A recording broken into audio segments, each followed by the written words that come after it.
So, if you have to choose one color to represent your music, what do you want to choose? I would have to say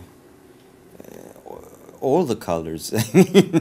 I mean, for there's I love contrasts, and I love the chiaro oscuro. You know, I like when something is juxtaposed. So between something which is dark and something which is light, and so on. And with colors, it's the same thing. It's only different. It's like different instruments in an orchestra. I love to orchestrate when I play. I love to imagine the orchestra. So there's not one color. It's all of them.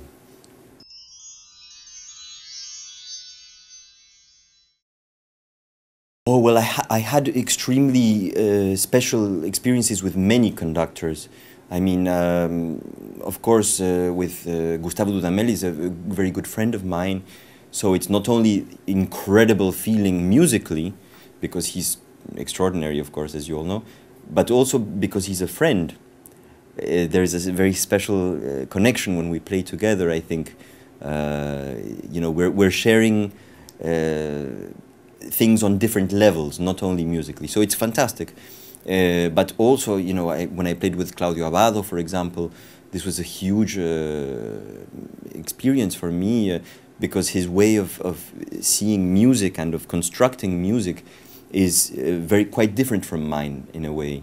But so it was very enriching for me. I learned a lot with him, and you know, this way of making music that he has a little bit like an X-ray. You know, you see all the different layers in his music. It's you know, it's very special.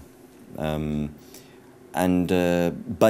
I have to say, one of the most exhilarating experiences I had playing with someone was with Myung-Whun Chung, actually, because I've never seen somebody who can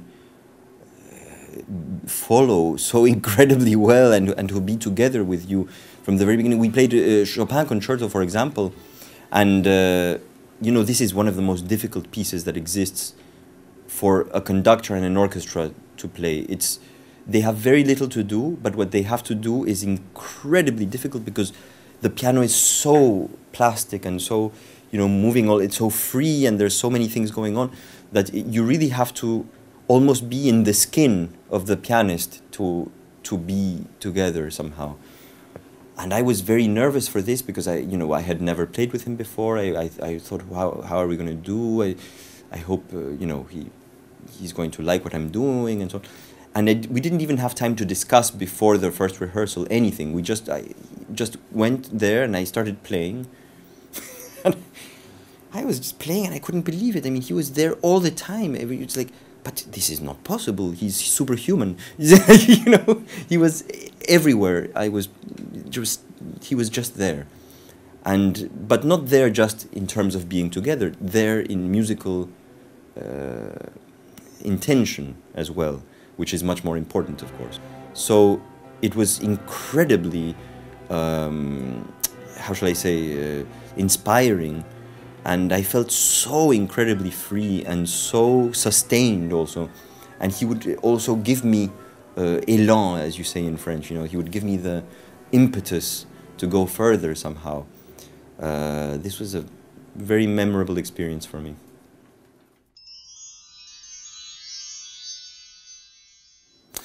Oh, well, I've lived in Venezuela, of course. I've lived in London. I've lived in Paris. I've lived in New York. And most of my life, I've lived in Brussels, where I still currently live.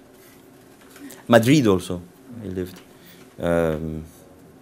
Maybe someday Seoul, who knows? For me, this is great because it's a way of understanding life also. And I think this is a little bit what happens with music as well, you know. I mean, or at least what you try to have happen with music.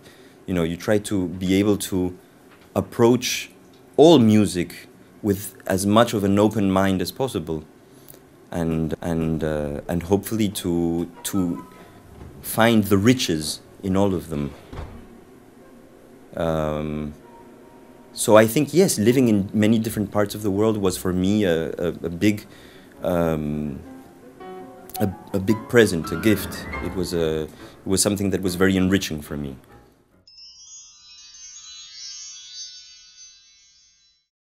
First of all, I think Korea is an extremely musical country. I think people here are in love with music in a in a real way. It's not just you know, for an image or for showing yourself at a concert. No, it's a real love, and this touches me very much. I was able to experience firsthand the the the way in which music is done, and to my great pleasure, I discover that the way of making music is the same. It's the same language. We're speaking it the same. You know, we can understand each other perfectly well. It doesn't matter what our cultures are, and it doesn't matter what our past is. There's enough love for the art itself that we can understand each other perfectly well within it. Hello, CulturM viewers. This is Sergio Tiempo. I'm a pianist, and I'm very happy to be in your country and to be able to talk to you.